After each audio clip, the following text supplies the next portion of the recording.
Hey guys, how you doing? Um, I just turned on the news, and um, what I found really interesting was that the gunman. This is a follow-up video to the one I just did. Okay, that it was found that the gunman in Ohio had Antifa connections. Now that I find really not surprising at all, because Antifa is a terrorist organization, and they glorify violence.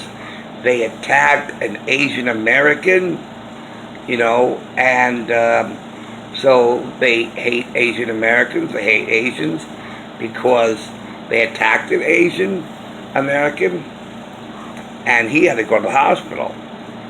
So here we have an organization that is on the left, Antifa, who inflicts violence on innocent people.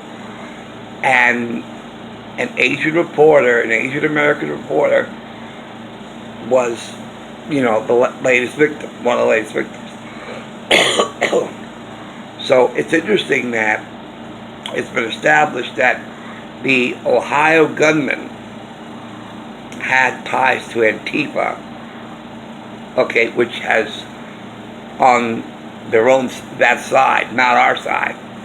That's number one. Number two, I want to say is that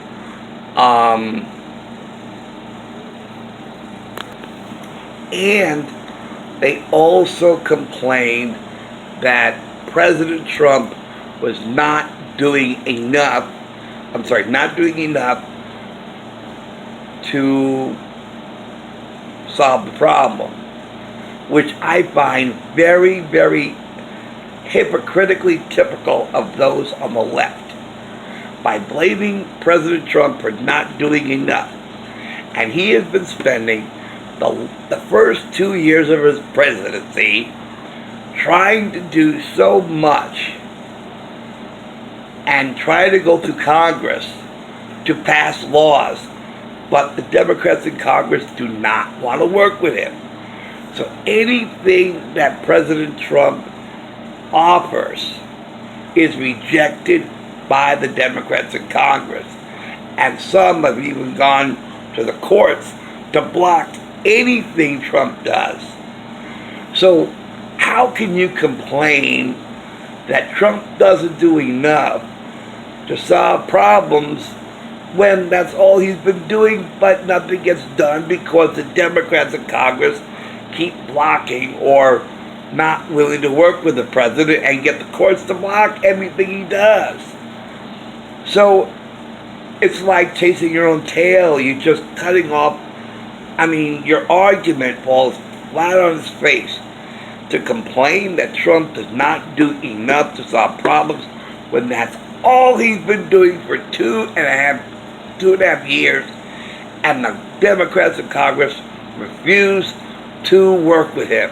And anything he offers to the Democrats is, quote unquote, dead on arrival.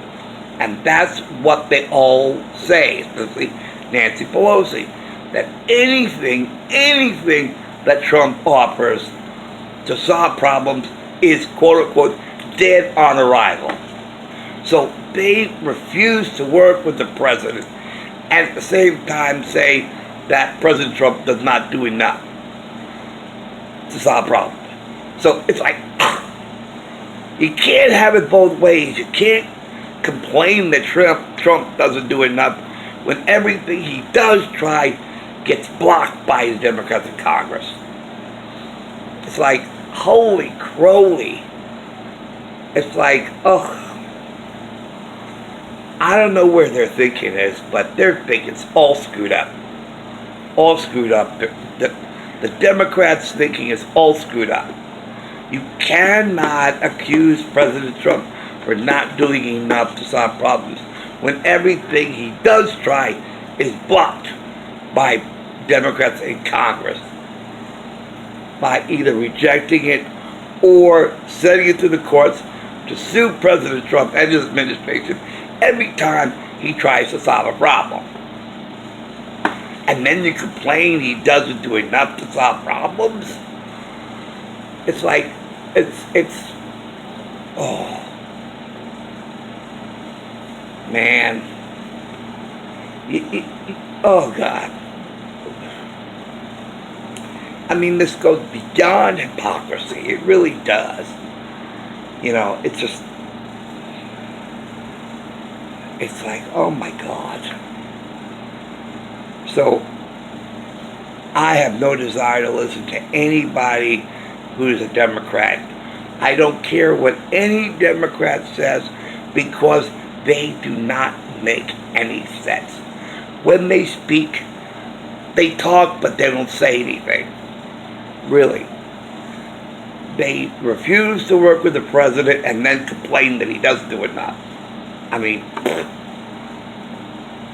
that's like I said, that goes beyond hypocrisy. I mean, that is like hypocrisy to the nth degree. It's like, don't listen to what I just said. Don't read the sentence. How many nothings can you fit in this bucket and fill it to the brim? How many nothings can you fill this bucket to the brim to be full? That's what this all is to me. So anyway, I just want to pass this along. So, alrighty. I will see you later. Okay, take care.